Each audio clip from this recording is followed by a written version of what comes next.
Well, apparently, asking if men can get pregnant is a tough question, because in a hearing, Senate Republicans grilled a doctor on just that.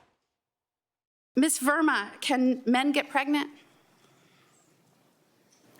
Dr. Verma, Yes. I just want to make sure we're all Dr. Verma, addressing can each men other get with- pregnant? As a doctor, give me your opinion. As a doctor, can men get pregnant? I mean, Based on the science, can men get pregnant? That's a yes or no question. It really is, I think. I think you're trying to reduce the complexity of. It's not complex. I'm trying to get to an answer. As a medical professional and as a scientist, can men get pregnant? I think you're also conflating This is male extraordinary. female with. No, I'm not conflating male and female. What you were talking about is biological. You're not going to answer my question, it sounds like to me. Biological. Kennedy, I am so impressed by the senator keeping a straight face in the face of such absolute garbage. Yeah, I don't know what happened to science. I mean, that was such a great guide. That was such a lovely barometer.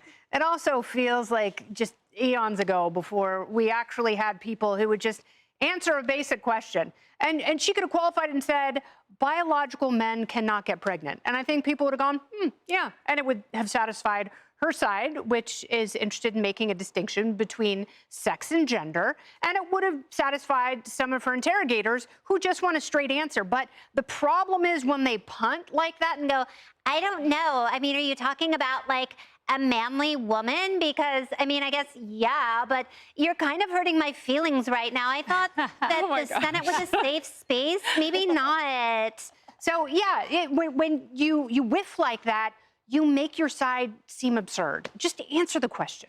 And I think it erodes 100% any authority or credibility that that person has. Yeah. I'm shocked, frankly, that that person is occupying that seat in the Senate right now, the austere walls where we should get to the truth and there shouldn't be any reservations about stating unequivocally facts. But that's a reflection of what's happening in our colleges and in social media and somehow apparently in her profession, which is the worst part of all. Yeah, well, I hate to disagree with you, Emily. I hate to disagree with you, Kennedy, but hot take here. Men can get pregnant. And you know how I know this? Because my iPhone told me so. Because there is an emoji on my iPhone. There it is.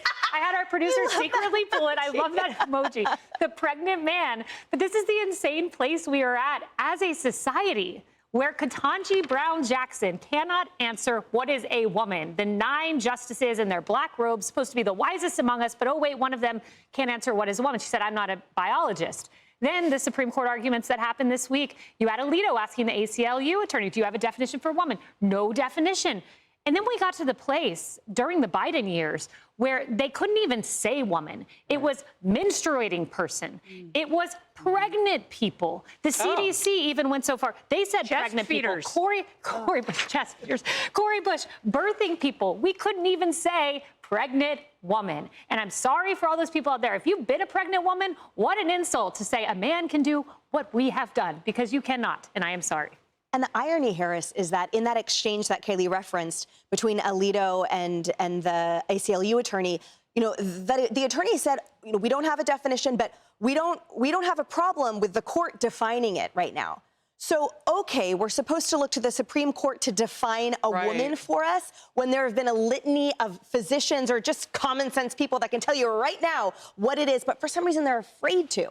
Isn't there some company we covered it this week on the couch, Emily? It was XXXY. Like, even a marketing campaign can tell you the difference between men and women. I mean, come on. But when that person who's testifying, you know, is so indignant about being called a doctor, in that moment I'm thinking, this is it. She's going to call up some science and she's going to plain speak us all and say, of course a man cannot have a baby. No, she wanted to litigate. She wanted to do, and Kennedy, that voice was so good. She wanted to do that. Oh, give us more. And you are more generous than I am. I wouldn't even say she wanted to litigate. I think she's stammering. You know, it's not to the level of litigation. That I think she knows the truth. She's just evading. Wants a show. Of course. She wants a show. Just evading. She thinks it's the United States of attention. She knows, does she know better? Dr. Nisha Verma is an OBGYN. Yeah. This is your lane. This is your jam. And on top of that, she's a professor at Emory's medical school. So you wonder, what are you teaching medical these school. young medical kids if that's your take Skip a under class. oath, testifying before the Senate? By the way, you know, there was a great old movie, I think in the 80s, called Junior, where Arnold Schwarzenegger had a baby. Oh my gosh, And I forgot what about made that. the movie work was everybody laughed because it's like, this is not possible. And yet here we are today with the emoji and everything else. I asked, by the way, AI, I was telling Kennedy before the show, I'm like, I wonder what AI will say. And even AI struggled a little bit saying that, well, a man can have a baby if the individual was born as a female with a uterus and ovaries.